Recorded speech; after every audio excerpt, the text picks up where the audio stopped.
तो बात आज अखिलेश यादव के उस फैसले की जिसकी खूब चर्चा हो रही।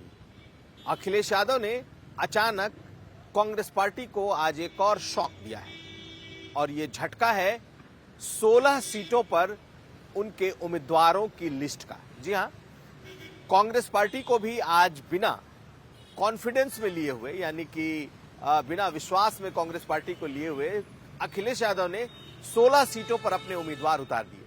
हम इसके सियासी मायने आपको समझाएंगे, लेकिन पहले उम्मीदवारों की लिस्ट आप सुन लीजिए। सबसे पहले जो सबसे बुजुर्ग हैं शफीकुर रहमान बर्क, संभल से उन्हें रिपीट किया गया है। फिरोजाबाद से अक्षय यादव को दोबारा टिकट दिया गया है। पिछली बार अक्षय यादव चुनाव हार गए थे। मैनपुरी से डिंपल यादव जो कि उपचुनाव में जीती थी, एक बार फिर उन्हें उम्मीदवार बनाया गया है। बदायूं से धर्मेंद्र यादव जो कि अखिलेश यादव के अपने चचेरे भाई हैं, उनको दिया गया है। यानी कि 3 परिवार की तरफ से टिकट, 16 सीटों में परिवार की तरफ से 3 टिकटों का ऐलान है। उसके बाद अगर देखें तो एटा से दिनेश शाक्य, जो कि अमूमन एटा की सीट यादवों के लिए मानी जाती थी, समाजवादी पार्टी हमेशा लड़ाती रही है, लेकिन पहली बार ओबीसी का खास ख्याल रखा गया है और शाक्य उम्मीदवार उतारा है अखिलेश यादव ने। खीरी से उत्कर्ष वर्मा समाजवादी पार्टी के उम्मीदवार हैं और इन्होंने विधायकी का चुनाव भी लड़ा था, लेकिन ये सीट किस लिए अहम है हम आपको समझाएंगे, क्योंकि समाजवादी पार्टी से छोड़कर रवि वर्मा, उनका परिवार दोबारा कांग्रेस में शामिल हो गया था और उनकी बेटी पूर्वी वर्मा, इन दोनों ने कांग्रेस का दामन थामा था। इसलिए यह सीट अहम है और अखिलेश यादव ने कांग्रेस की सीट की दावेदारी को एक तरीके से धता बताते हुए उन्होंने यहां से अपने कैंडिडेट का ऐलान कर दिया है। कांग्रेस की प्रतिक्रिया भी हम समझेंगे, लेकिन आगे देखते हैं। धौरहरा से आनंद भदौरिया, जी हां, जितिन प्रसाद की यह सीट हुआ करती थी, वहां से आनंद भदौरिया को उम्मीदवार बनाया गया है। उन्नाव से अनु टंडन को बनाया गया है। अनु टंडन कांग्रेस की वरिष्ठ नेता हुआ करती थी और कुछ समय पहले उन्होंने समाजवादी पार्टी को ज्वाइन किया था, कांग्रेस पार्टी को छोड़कर, और पहले वहां से सांसद रह चुके हैं उन्नाव से। इस बार समाजवादी पार्टी ने उन्नाव से उन्हें अपना कैंडिडेट बना दिया है। फर्रुखाबाद से नवल किशोर शाक्य, डॉक्टर नवल किशोर शाक्य, ये बहुत अहम सीट है।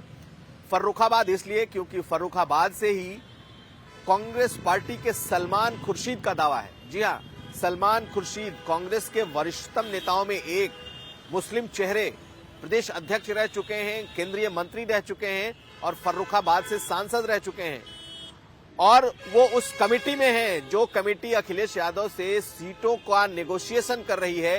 बावजूद इसके उनकी सीट पर समाजवादी पार्टी ने अपने प्रत्याशी का ऐलान कर दिया है और वहां से नवल किशोर शाक्य को उन्होंने अपना कैंडिडेट बना दिया है। तो ये कांग्रेस के लिए एक के बाद एक झटके देते जा रहे हैं अखिलेश यादव, हम इसको भी समझेंगे, आपको बताएंगे।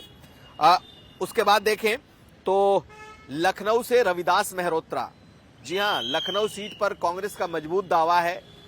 कांग्रेस कई बार ये सीट जीत चुकी है और अमूमन जिससे भी गठबंधन करती रही है, ये जो लखनऊ की सीट है कांग्रेस उसे इसलिए लड़ती है क्योंकि ये प्रेस्टिजियस सीट मानी जाती है। लेकिन इस बार अखिलेश यादव ने यहां से अपने पुराने लॉयलिस्ट और जमीनी नेता रविदास मेहरोत्रा को उन्होंने अपना उम्मीदवार बना दिया है। यहां भी कांग्रेस का इख्तलाफ है, कांग्रेस इससे सहमत नहीं है।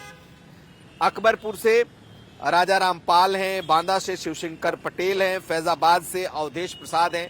फैजाबाद इसलिए क्योंकि फैजाबाद सुरक्षित सीट नहीं है, लेकिन फैजाबाद से अखिलेश यादव ने प्रयोग किया है और यहां से एक दलित चेहरे, पासी बिरादरी से आने वाले अवधेश प्रसाद को उन्होंने अपना कैंडिडेट बनाया है, जबकि एक सामान्य सीट है। ये एक असामान्य बात है जो अखिलेश यादव ने इस बार की है। अंबेडकर नगर से लालजी वर्मा उनके विधायक भी हैं और अंबेडकर नगर से पुराने बसपाई रहे हैं, प्रदेश अध्यक्ष रहे हैं और मजबूत जमीनी नेता हैं, उनको उन्होंने अपना उम्मीदवार बनाया है। बस्ती से पुराने चेहरे हैं रामप्रसाद चौधरी और गोरखपुर से काजल निषाद, ये सब सपा के और अखिलेश यादव के लॉयलिस्ट माने जाते रहे हैं और इन्हें इस बार अखिलेश यादव ने उम्मीदवारी दे दी है, इनके नामों का ऐलान कर दिया है। लेकिन हम जिस बात की चर्चा कर रहे थे वो ये कि इन नामों के ऐलान से कांग्रेस पार्टी भीतर ही भीतर क्यों खफा है। दरअसल पहली बात तो ये कि कांग्रेस पार्टी को बिना विश्वास में लिए हुए, बिना कॉन्फिडेंस में लिए हुए अगर गठबंधन है तो फिर उन्होंने एक तरफा ऐलान अपने प्रत्याशियों का कैसे कर दिया। ये कांग्रेस पार्टी के नेता भी सवाल उठा रहे हैं। लेकिन अगर कर भी दिया तो उन सीटों पर कैसे कर दिया जिन सीटों पर कांग्रेस पार्टी का भी दावा बनता है, यानी कि वो 28 सीटें जो कांग्रेस पार्टी समाजवादी पार्टी से मांग रही है उसमें से ये 3 सीटें हैं। तो हम उसकी चर्चा कर लेते हैं। कुछ अब मैंने आपको हिंट दिया भी था। तो पहली सीट तो उसी फर्रुखाबाद की है जहां से डॉक्टर नवल किशोर शाक्य को अखिलेश यादव ने अपना उम्मीदवार बनाया है, और ये सीट कांग्रेस पार्टी अपने वरिष्ठ नेता सलमान खुर्शीद के लिए चाहती थी। लेकिन आप अंदाजा इसी बात से लगाइए कि क्या सचमुच दोनों के बीच जो सीटों को लेकर बैठकें हो रही हैं, क्या उसमें आपस में कोई एक मत नहीं है? क्या उसमें विचार विमर्श में कुछ ऐसा भी नहीं आ पा रहा कि जो आदमी सामने बैठा है, जो कांग्रेस का नेता है, वो उस सीट के लिए अपनी दावेदारी भी कर रहा है, पार्टी कर रही है, बावजूद इसके समाजवादी पार्टी ने वहां अपने कैंडिडेट उतार दिए हैं।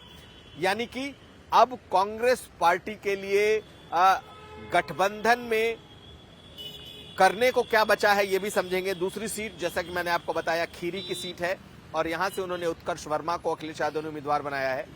कुछ दिन पहले रवि वर्मा का परिवार, जी हां, जिसके 7 बार के सांसद इस परिवार से रहे हैं। रवि वर्मा कई बार सांसद रहे हैं, उनके पिताजी और माताजी कई बार सांसद रही। अभी हाल तक वो राज्यसभा के सांसद हुआ करते थे, और उनकी बेटी पूर्वी वर्मा समाजवादी पार्टी में एक बड़े पोस्ट पर थी, और आज अखिलेश यादव ने उस सीट पर अपना कैंडिडेट उतार दिया है।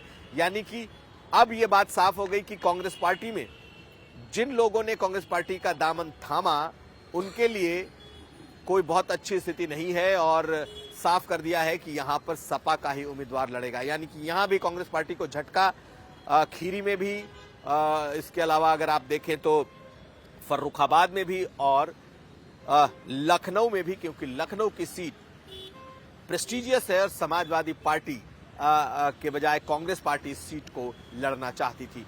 तो पहले ही जो सीटों का प्रत्याशियों का ऐलान हुआ है उसमें बड़ा झटका सपा ने कांग्रेस को दिया है। हम इसे डबल शॉक कह रहे हैं। डबल शॉक इसलिए क्योंकि कुछ दिन पहले, 2-3 दिन पहले अखिलेश यादव ने पहले कांग्रेस को 11 सीटें दे दी और आज अपने 16 प्रत्याशियों का उन्होंने ऐलान कर दिया।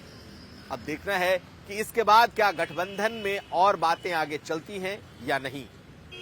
बातें तो चलेंगी, लेकिन कांग्रेस के पास सिवाय मन महसूस कर रहने के कोई उपाय दिखाई नहीं दे रहा। इसलिए क्योंकि कांग्रेस पार्टी फिलहाल सीटों के बंटवारे के टेबल पर बैठने के लिए बहुत जल्दबाजी में नहीं है, जबकि अखिलेश यादव हर हाल में कांग्रेस के उस कमेटी का या फिर उस बैठक का इंतजार नहीं करना चाहते और अपने कैंडिडेट्स का ऐलान करते जा रहे हैं।